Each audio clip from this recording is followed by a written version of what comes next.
خۆشاتنەوە بۆ دیداری ڕۆژ لە بەشی کوردی دەنگی ئەمریکاوە. خێرهاتی بەڵێن و گەلێک خێرهاتی گەلی بینەران ئەف بەرنامەیە تایبەت لەسەر پەیاما ڕێبەرێ پارتیا کارکای کوردستانی عەبدەڵڵا ئۆجەلانە. دامەزرێنەر و سەرۆکی پارتی کرێکارانی کوردستان پاش 25 ساڵ بەسەربردن لە زینداندا پەیامی چەکدانان و هەڵوەشاندنەوەی پەکەکە دەدات. لە پەیامەکەی ڕۆژی پێنجشەممەدا کە لەلایەن دەمپارتیەوە خوێندرایەوە پاش سەردانەکەی هەمان ڕۆژ بۆ گرتوخانەی ئەمرالی عەبدوڵڵا ئۆجەلان دەڵێ بەرپرسیارەتی مێژوویی ئەم داوایی خۆی هەڵدەگرێت و دەشڵێت ئەوەی ڕووی داوە لە تورکیادا بەرەنجامی داخستنی کەناڵی سیاسی دیموکراتی بووە و ئێستاش ڕێگە بنچینەیەکە دیموکراتیە و پێویستیشە پەرە بە زمانێ بدرێ بگونجێ لەگەڵ کەتواری قۆناغی ئاشتی و دیموکراتیدا. ئۆجەلان دەڵێت ڕێزگرتن لە ناسنامە و ئازادی ڕادەربڕین و ڕێکخراوەیی دیموکراتی و بنیادنانی کۆمەڵایەتی و ئابووری و سیاسی هەریەکەیان بەپێی بنەما تایبەتمەندەکانی خۆی دەبێت و هەرگیزیش بەدینایەن بەبێ هەبوونی کۆمەڵگەیەکی دیموکراتی و ڕووبەرێکی سیاسی دیموکراتیانە. لەم بەرنامە تایبەتەدا دوو میوانمان هەن دکتۆر جەبار قادر پسپۆڕی سیاسی کاروباری تورکیا، شوان حەمە نووسەر و لێکۆڵەر. هەر لەم بەرنامەیەشدا لەگەڵ هاوکارم سیروان قچۆ پێکڕە بەرنامەکە پێشکەش دەکەین. سیروان گەلێک سپاس بڵێن کاک بڵێن پەیاما ئۆجەلان کارڤەدانێک لە سەرانسەری جیهانێ پەیدا کرد لەڤر لە واشنگتۆن کۆشکاسپی ڕۆژا پێنجشەمێ پەستنێ بانگا ئۆجەلان یاش بۆ ئاشتیێدا و گوت کو ئەو گاڤێکە گرینگە ji بۆ کێمکردنا شەڕ بەردەفکەیە جێڤاتە ئەو لە کاریان نیشتیمانیە کۆشکاسپی براین هیوز ڕاگەهان کو ئەمریکا هێڤیدارە ئەف بریار ببە ئالیکار کو تورکیە دەربارەی هەفکارên ئەمریکایên شەڕێ دژی داعش یان لە باکوور و ڕۆژهەڵاتی سووریە نەرمتر ببە. سکرتێرە گشتیە نەتەوەی یەکبووی ئەنتۆنیۆ گۆتێرش ژی پێشوازی لە vê bangê kir û got ku daxuyaniya Ocalan çirûskeke hêviyê nîşan dide ku dikare rê li ber çareseriya pevçûneke dûr û dirêj veke. Lê Ewropayê jî çend karbedest û rêberan helwesta xwe derbarê banga Ocalan nîşan da. Şîretvanê Almanya Olaf Scholz got ku ev bang derfetê dide ku dawî li vê siyaseta tundiyê were û di pirsgirêka Kurd de pêşketineke aştiyane ya mayînde pêk were careke din ez bi xêr hatina her du mêvanê xwe dikim. Dektor Cebar ez ji cem te dest pê bikim bi rastî yanî ev hejmar heger em werin cem Kurdan partiyên Kurdîn aliyên siyasiyên cuda li her aliyên Kurdistanê li hundir û derveyê Kurdistanê hejmara wan daxuyaniyên berfireh balkêş û serencakeş û bi rastî dektor sebaba vêkê çi ye ku vê carê bi taybet hewkodengiyek li ser asta civakî komelayetî siyasî hundir û derveyê Kurdistanê heye yanî sebaba vêkê çi bi taybet vê qonaxa hadi. بله gelek spas سلااو ڕێز بڕاستی ئامادەیەکی جivakî û siyasî لە یعنی چەند ساڵ دەبێ لە ئارادایە و یعنی دەما خەباتێ چەکداری بسەر چوویە و دەبێ بتایبەتی بێژین لە باکووری کوردستان هەربەتە جودایی هەیە دناوبەرێ پارچەیەن کوردستاندا دەبێت لە باکووری کوردستان زێدەتر یعنی خەڵک بەر بە خەباتێ سیاسی بچێت لە ڕێی پارتیەن سیاسی ژبەروەیەکێ ئەم دەبینین پێشوازیەکی ji بۆ ئاشتی چونکی ئەو ڕاگەیاندن یعنی تەنها چارچێوەیەکی گشتی پێشکەش کردیە نەچیە وردەکاریە ینی پرسگرێکە ئەو باوەڕم پەیوەندی بەوەیە ئەم دەبێت بەری هەر تشتێکی بێژین و ئەو بانگەواز لەسەر داخوازیە دەولەت هاتێ چێکردن و وەختێ دەولەتشی داخوازیەکی دیکە حتمما لە هەمبەری وی دەبێ هەندێک قەول و پەیمانژی دابێک و ئەو دخوازێ چی بکە چینەکە لێ ئەوی ئەم دەبینین حەیان وکە مەسەڵەن پارتی دەسەڵاتدار یعنی چه ئاخافتنێکی فکری و کۆنکرێت نەکردە لە ڕێی هەندێک یعنی کاراکتەری وانەوە یعنی بڕێە ئەکس و وا هەندێ ئاخافتنکردنە پێشوازی و دەبێژن ئەم چاودێری دەکەن بزانین ئەنجام چاوایە و لەسەر ئاخر چاوا دەبێت لێژ بۆ جوواکە کوردی هەمووی پارچیان کوردستانێ دزانی ئەو ڕەوشی دناوبەری پێکێکە و دەوڵەتە تورکەیە کاریگەریە وی نەرێنی لەسەر باشووری کوردستان هەیە لەسەر ڕۆژاوای کوردستانê هەیە و ینی کێشەیان ڕۆژانە هەیە ji ber vê yekê em dibînin civaka Kurdî ji bo aştiyê amade ye lê li ser mîkanîzma aştiye û çewayî ew li hemberî çîto aştî çê dikeyt û çekdadanê li vir cudayî hene helbete her kesekî û her hizbekî û her yanî grupekî lêkdana û dît û boçûnî xwe hene. کاک شوێن دێمە لای تۆ ینی بۆ خۆ دەزانی هەتا ئێستا چەند جارێکە لە تورکیادا پرۆسەی ئاشتی بەڕێوە چووەوە هیچ جارێکیان ئەو پرۆسەی ئاشتیە سەرکەوتون نەبووە پرسیارەکە لێرەدا ئەوەیە بۆچی لە ئێستادا جارێکی تر پرۆسەی ئاشتی دەست پێ دەکاتەوە ئەگەری سەرکەوتنی چەندەم جارە سڵاو بۆ هەمووان بە بڕای من ئەم جیاوازی ئەم دانوستاندنەی ئێستایا ئەم دەستبەردنە بۆ ئاشتی لەگەڵ جارەکانی پێشوە ڕەنگە گەورەترین خاڵ یاڕووناکترین خاڵەوە بێت کە ئەم جارە لای دەوڵەتی تورکەوە دێ نەک لە لای کوردەوە ئەمە بڕای من جیاوازی سەرەکیە و من پێما بە مانگی 11 ساڵی پار بوو بابەتێکم نووسی لەسەرەوەی کە دەوڵەتی تورک ناچارە دانوستان دەست پێ بکات لەگەڵ کووردا چونکە ئاڵوگۆڕەکانی ناوچەکە ئەو ڕووداوانەی دوای 7 ئۆکتۆبەری 2023 ڕوویدا و ڕووداوەکانی سووریا و لوبناان و هەتا دوایی ئەوانە هەمووی کاریگەری خراپی دەبێت لە ئایندەیە بۆ تورکیا و بە دێڕێک پێ و زانیارانەی کە من بڵاویشم کردەوە بە دیاریکراوی بەریتانیەکان ئامۆژگاری تورکە دۆستەکانی خۆیان کردووە کە ناوماڵی خۆتان ڕێکخەن بەر لەوەی ئاڵوگۆڕەکان بە جۆرێ بێ کە دەوڵەتانی تر دەستێوەردان بکەن ئەمە گەورەترین جیاوازی و موتیوی سەرەکی لەلایەن دەوڵەتی تورکەوەیە بەنیسبەت ئەوەی شانسی سەرکەوتنی چەنار لە ڕاستیا هیچ گرانتێک نییە ئەم پرۆسەیە هەنگاو بە هەنگاوە لە سەرەتا لە دەوڵەت باخچەلیەوە دەستی پێکرد دوای ئەردۆگان پشتیوانی کرد و هەنگاوی سێهام گەشتە لای بەڕێز و جالان بە بڕوای من ئەو ئەگەر وێنای بکەم بەوەی کە ئەو بڕیاردەرەیە کە فیکەی ئەم یاریەی لێدا وە دەست پێکردن و لێرە بە دواوە هەنگاو بە هەنگاو دەبێت و بەشێک لەو ناڕزایەتیانەی بە تایبەتی لە ژینگەی کوردی لە باشوور من هەست دەکەم کەمێک دڵسادی هەیە بە بڕای من ئەوەش ئەگەڕێتەوە بۆ جۆرە لە کیماسی بۆ نێوماڵی کورد بە تایبەتی کوردانی باکوور چونکە سەرکردەکانی پەکەکە لە قەنتیر پێش چەند ڕۆژێک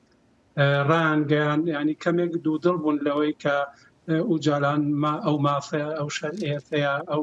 ئەو مافەی نییە وەکو زیندانێک کە بتوانێت ئازاد ئەمە جۆرە دروست کرد بەڵێ بەڵێ کاکشمان گەلێک سپاسەوە خاڵێکە گرینگە بڕاستیت بەحسا ئەو ڕێک و بکردانە یان هەلوەستا ناوماڵا کوردی یەک ڕێزیە هەمبەر vê pêvajoyê yanî pirsek din heye kak şwan li vê dekê û doktor Cebbar jî behsawê kir ku ev pêvajoya han ev prosesa yani bi kêmanî pêşniyara hikûmetê ji aliyê dewletê tê yanî eger kesekî wekû dewlet behçalî derdkeve û dibêje divê o calan were li parlemanê biaxive heger bixwaze çareseriya pirsgirêka Kurd bikî yanî cudahiya vê carê ew e ku bi rastî dewlet dixwaze yanî ev tişt rastî yanî yan jî ji ber ku gelek guhertin li rojhilata navîn çêbûne ku dewlet dixwaze rê li ber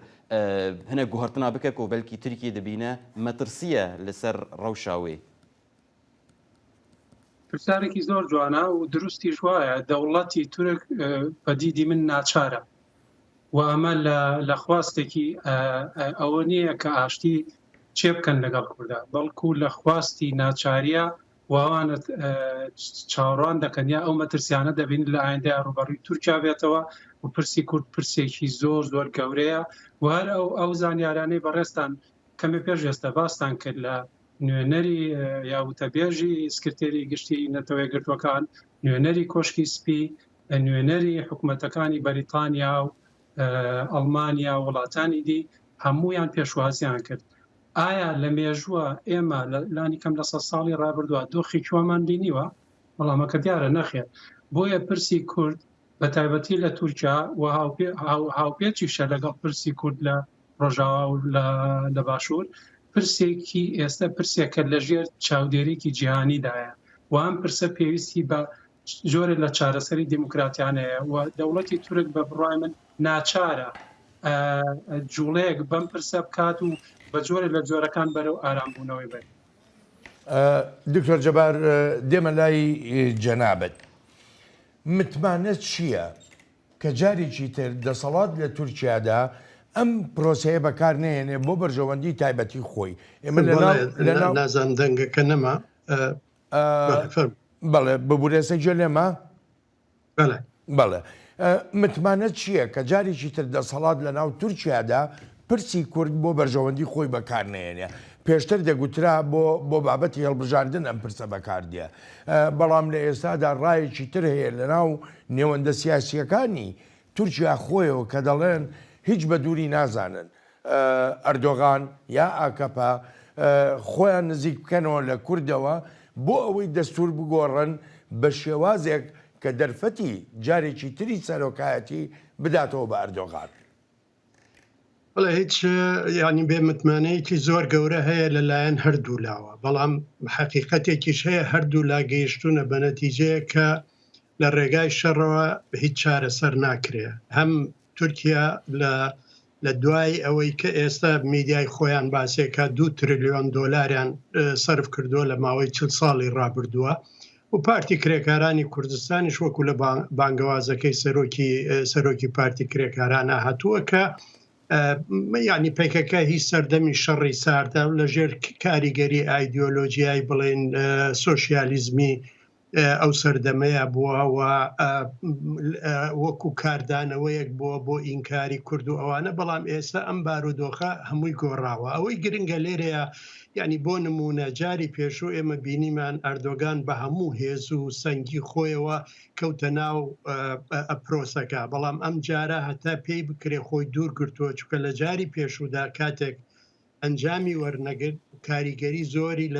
لەسەر پێگەی سیاسی ئەو هەبوو. ئەم جارە نایەوێ جارە دەیەوێ چاودێری بکە، هەموو چاوەڕوانی ئەوەن بزانن هەڵوێستی قەندیل چۆن دەبێ و پێم وایە قەندیلیش چاوەڕوانی ئەوە دەکا بزانێ هەڵوێستی دەوڵەت چییە بێ. ئەوەی ئێمە دەبینین دەوڵەت لە ڕێگەی هەندێک کاراکتەری لاوەکیەوە، جێگری سەرۆکی ئاکەپە، ڕاوێژکارێکی ئەردۆگان و تەنانەت لە ڕێگای سەرۆکی کۆنی پەرلەمانەوە ئارنجەوە یعنی هەندێک قسە کراوە. عەلی بن یڵدرم ئەمڕۆ هەندێک قسەی کردووە کە داوای بڵێن جۆرێک لا مەرکەزیەتەکە بۆ تورکیا و داوای ئەوە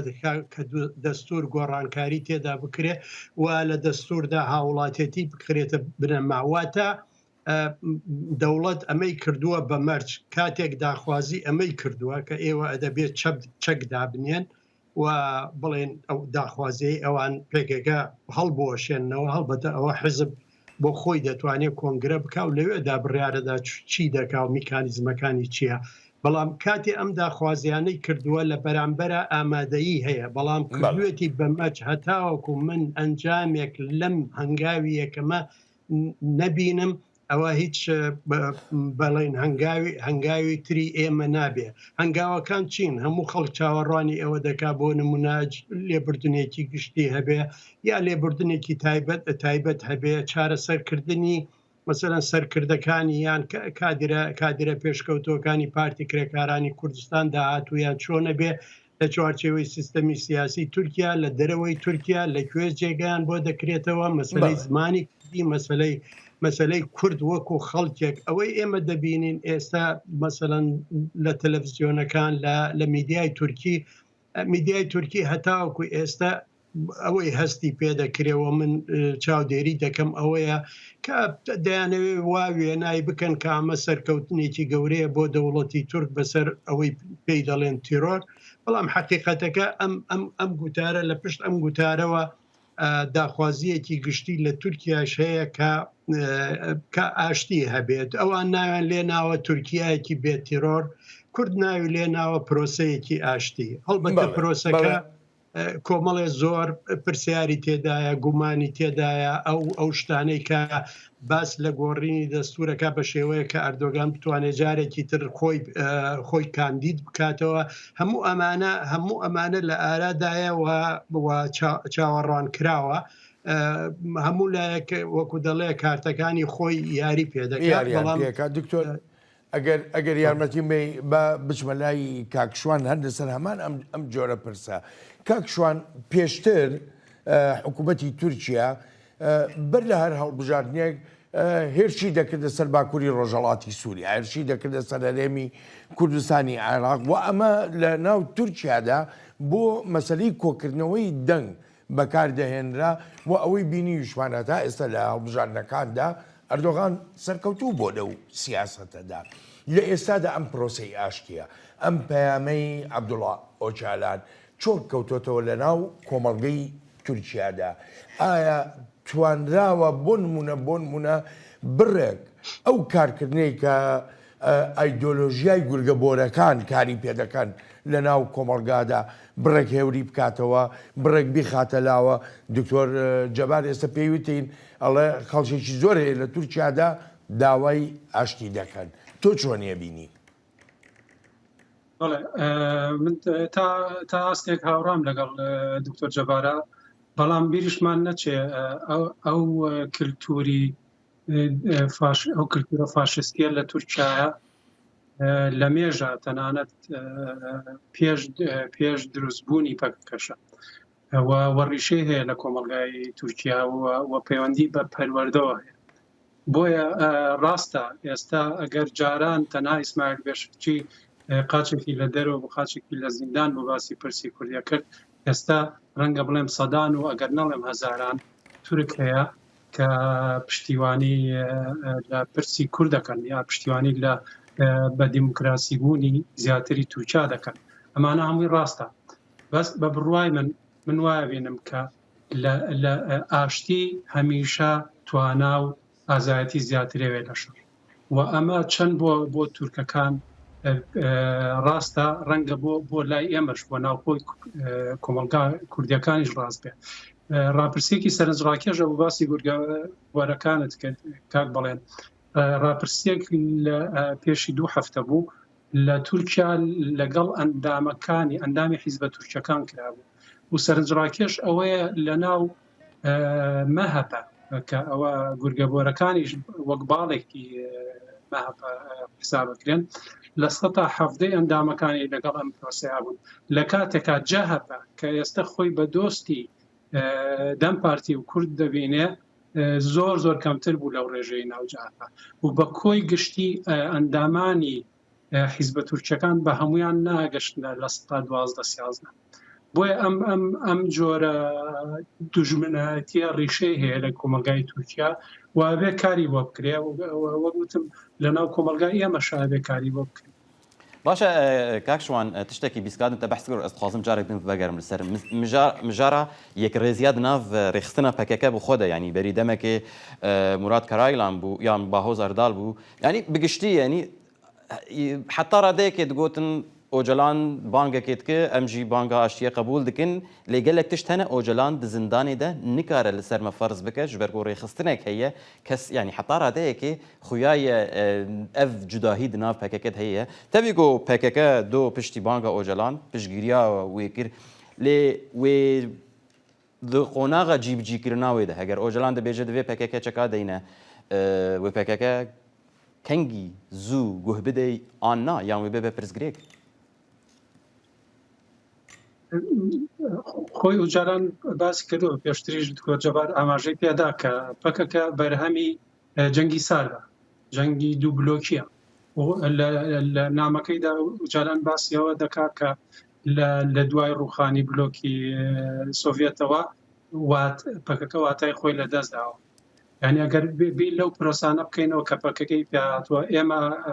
ڕەنگە زۆرمان بیرمان بێ لە نەوەتەکان یەکێک لە ئاڵای پەکەکان وێنەی مارکس و ئەنگلس و وابزانم ماوتسی تۆن ئەوانە بوو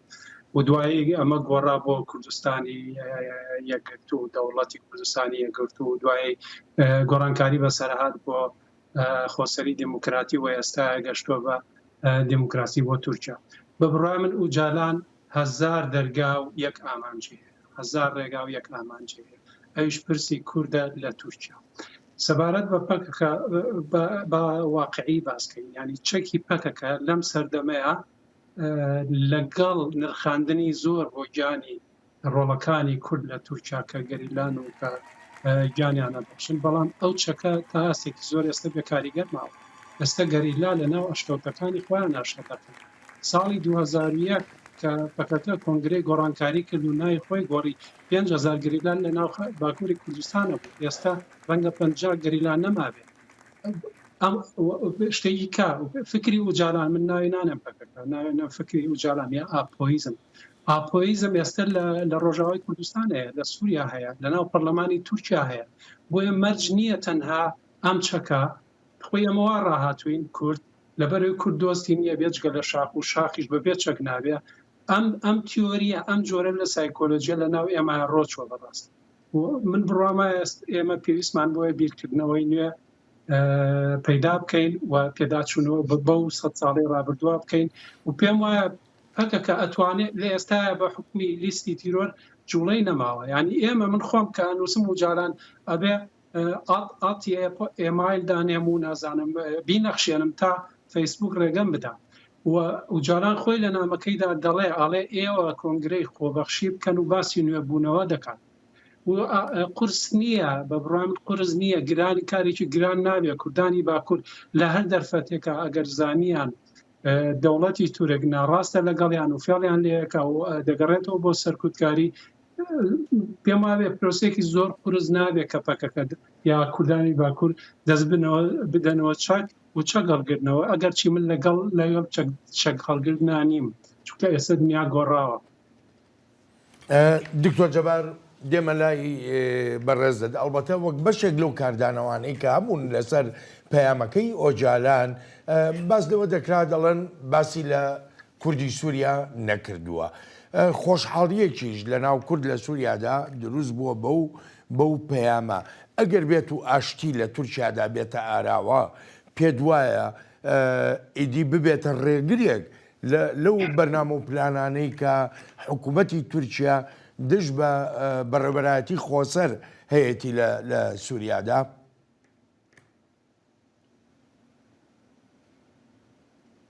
دکتۆر جەبار؟ بەڵێ بەڵێ بەڵێ پرسیارەکەم بۆ بەڕێزە بوو، فەرموو. بەڵێ بەڵێ ئەوەی ڕاست بێ یەکەمین کاردانەوە و لێکەوتەی ئەم پرۆسەیە ئەگەر بەباشی بەڕێوە بچێ لەسەر ڕۆژاوای کوردستانە بێ و ئەوە لە کێشەیەکی گەورە ڕزگاریان دەکات، چونکە ئێستا هەموو ئەو قسانەی لەسەر ئەوان هەیە ئەوەیە کە ئەمان لقێکن لە پەکەکە و ئەوەی کاروبارەکانیان بەڕێوە دەبات لە قەندیلەوەیەوە ئەمان لەبەرەوە ناتوانن ببن بە بەشێک لە پرۆسەی سیاسی ناوخۆی سووریا. بۆیە کاردانەوەی هەیە، بەڵام ئەوان لە هەمان کاتا پێم وایە یعنی پەیوەندی کراوە و ئەو تایبەتمەندی ئەوان لەبەر چاو گیراوە لەبەر ئەوە مەزلوم عەبدی لە ئەمڕۆ یعنی دوێنێ شەو قسەیەکی کردووە کە ئەڵێ ئەو پەیامە بۆ پەکەکەیە، بۆ ئێمە نییە، ئێمە پێشوازی لێ دەکەین و کارێکی باشی دەبینین،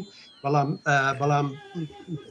یعنی زۆر پەیوەندی بە ئێمەوە نییە و ئێمە معنی نین بەوە. ئەوە بۆ پارتی کرێکارانی کوردستانە. لەبەرەوە کاردانەوەی لێکەوتەی وەکوتم لێکەوتەی ئەرێنی بۆ ڕۆژاوای کوردستانە بێ، هەروەها بۆ باشووری کوردستانیش کە چەک بێدەنگ بوو وە پرۆسەیەکی سیاسی دەستی پێکردی تر ئەم هەڵمەت و شاڵاوانەی تورکیا بۆ سەر ڕۆژاوای کوردستان و بۆ سەر تەنانەت ساڵح موسلیم ڕایگەیان کە ئەوان ئامادەن بکەونە گفتوگۆوە لەگەڵ تورکیا ئەگەر کەناڵێکی گفتوگۆ لەگەڵ تورکیا و پێم وایە لێرەدا بەرپرسانی هەرێمی کوردستان ڕەنگە بتوانن لەوێدا ڕۆڵێ بگێڕن ئەو کەناڵە دروست بکەن کە جۆر لە خاوکردنەوەی کێشەکان لە نێوان تورکیاوە ئەو کاتێک کە بڵێن مەترسی ئەوەی تورکیا ناوی دەنێ مەترسی پێکەکە لەسەر ئاسایشی تورکیا ئەگەر ئەوە نێ مەسلەی بڵێن ڕۆژاوای کوردستان ئیدی تورکیا ناتوانێت ئەو ئیدعاە بکە کە ئەمە ئاسایشی تورکیا دەخاتە مەترسیەوە. کاکشوان هەر لەسەر پرسی کورد لە سووریادا جیاوازیەک بینرا لە نێوان پەیامەکەی ژەنەراڵ مەزلوم عەبدی و پەیامەکەی ساڵح موسلیمدا. بۆچی و جیاوازیە هەبێ؟ وەڵاو پرسیارێکی سەرنجڕاکێشە کاک بەڵێن ڕەنگە هۆکارەکەی ئەوە بێ کە مەزلوم عەبدی زیاتر لە سەروبەندی ئەوەیە کە لەگەڵ هێزەکانی ئەمریکا ڕاستەوخۆوە لەگەڵ دیمەشقا لەگەڵ ئەحمەد شەرعە دانوستانێکی ڕاستەوخۆی هەیە و زیاتر پرسەکە وەک پرسێکی باکووری کوردستان یا تورکیا ببینێ و هەوڵ با خۆی لێ دوور بخاتەوە. بەڵام وەکو پێدا لەبەروێ حیزبێکی کوردیە ڕەنگە ئەو تەفسیرە بکرێ بەڕاستی کە پێدا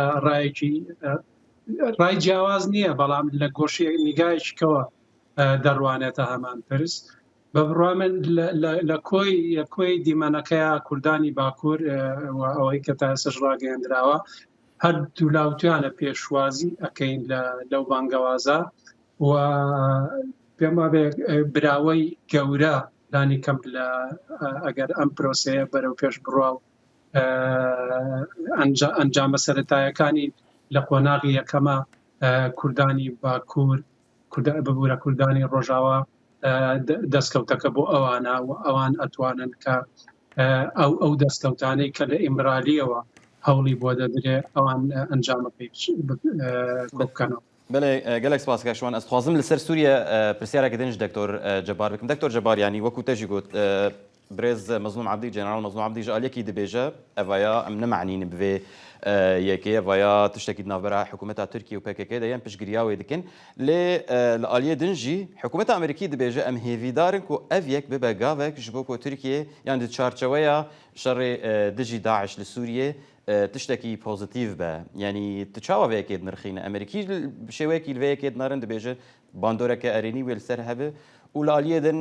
hesede yan qesede dibêje ئێمە ئیشە مەژێتنەیە ئەم پشتگیریا وێ دکن لێ نەکارێمەیە. بەڵێ ئەو یعنی خاڵێکی گرنگە و لە داخویانیە